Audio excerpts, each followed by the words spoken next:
Hello बच्चों, सुबह के बज रहे हैं 3:30 और मैं आपके साथ है ना।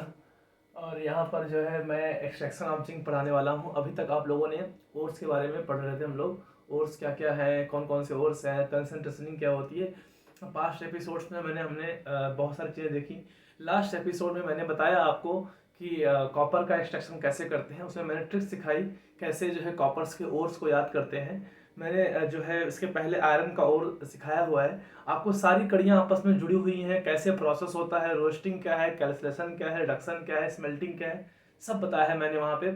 आपको हर हर एपिसोड, हर लेक्चर आपको देखना चाहिए। फिर आज के एपिसोड में आज हम लोग पढ़ने वाले हैं, बहुत छोटा सा पार्ट है, एक्सट्रैक्शन ऑफ जिंक। जिंक जो है एनसीईआरटी में बहुत स्मॉल पार्ट में मेंशन्ड है, तो हम लोग थोड़ा सा जो है उसका कुछ एक्स्ट्रा पार्ट भी पढ़ेंगे और बहुत जल्दी जो है बहुत छोटे पार्ट में इसको खत्म करेंगे। ठीक है बेटा।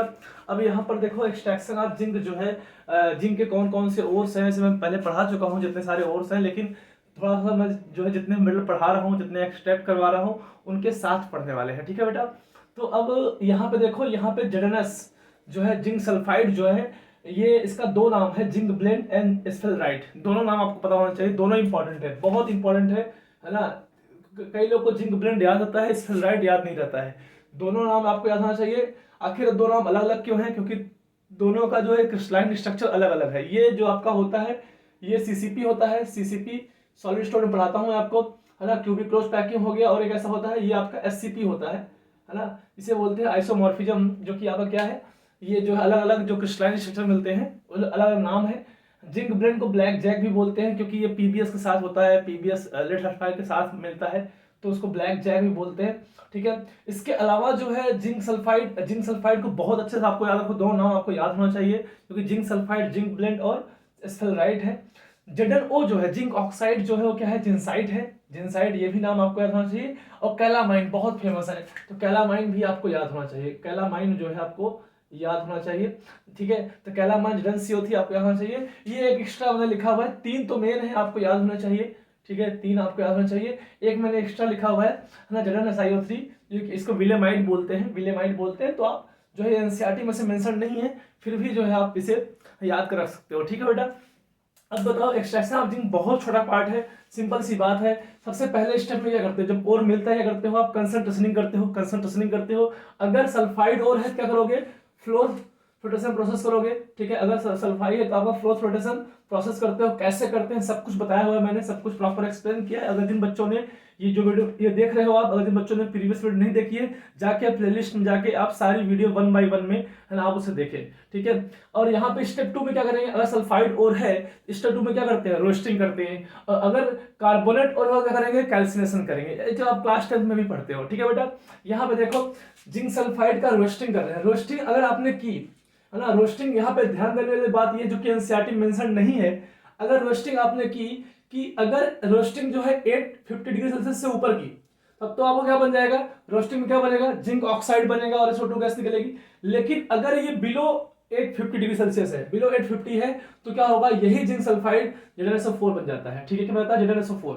ठीक है, ध्यान रखना इस बात को कि जब आपको रोस्टिंग कराना हो तो आपको टेम्परेचर रखना पड़ेगा, हाई रखना पड़ेगा, लगभग 850 डिग्री सेल्सियस रखना पड़ेगा।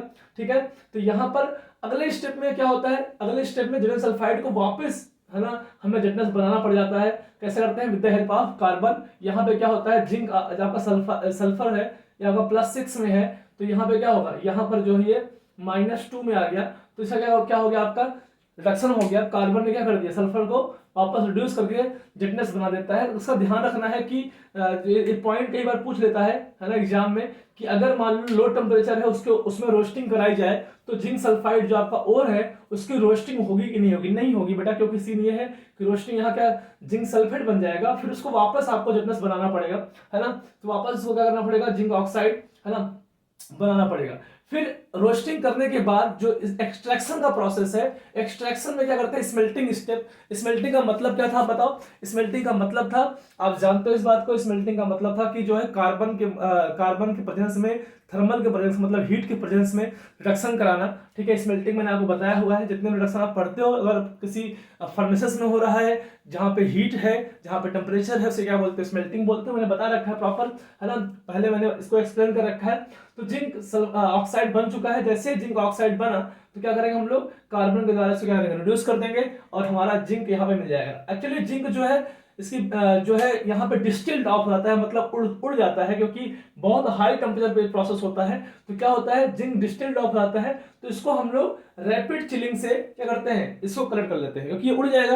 अगर ये उड़ जाएगा तो क्या करेंगे हम इसको जल्दी से रैपिड चिलिंग, है ना, रैपिड कूलिंग से जो है इसको क्या करेंगे, इसको जो है हम लोग कलेक्ट कर लेंगे। तो बहुत छोटा पार्ट है, बहुत स्मार्टली आप बहुत आसानी से, है ना, छोटे से पार्ट को आसानी से 5 से 10 मिनट के वीडियो में आप आराम से इसको याद कर सकते हो। मैंने बोला आपसे 3 और इसके मेन है ना, इन तीनों ओर्स को आप ध्यान रखना है। बहुत छोटा प्रोसेस है। अगर सल्फाइड ओर है तो फ्लोर प्रोडक्शन से करेंगे, कंसंट्रेशन रोस्टिंग करते हैं सल्फाइड ओर की। इस पॉइंट को ध्यान रखना है कि अगर रोस्टिंग कर रहे हो तो कंप्लीट होने के लिए आपको टेम्परेचर हाई रखना पड़ेगा। अगर आप लो रखते हो तो रोस्टिंग यहाँ पे पूरी तरह से नहीं हो पाता है, तो आपका जिंक सल्फेट बन जाता है। फिर बाद में वापस कार्बन के द्वारा क्या करना पड़ता है, रिड्यूस करना पड़ता है। तो ये प्रोसेस चलता रहता है, ये बनता है, फिर वापस रोस्टिंग हो जाती है ना। तो लो टेम्परेचर पे आपका ये बन जाएगा, फिर वापस रोस्टिंग हो जाएगी, फिर हाइट आपकी स्मेल्टिंग हो जाएगी। स्मेल्टिंग से क्या बन जाएगा, जिंक बन जाएगा, और जिंक को आप रैपिड चिलिंग से डिस्टिल ऑफ कर सकते हो। ठीक है, अगले पार्ट में हम लोग क्या पढ़ने वाले हैं, अगले पार्ट में एल्यूमिनियम का एक्सट्रैक्शन करेंगे। ठीक है बेटा,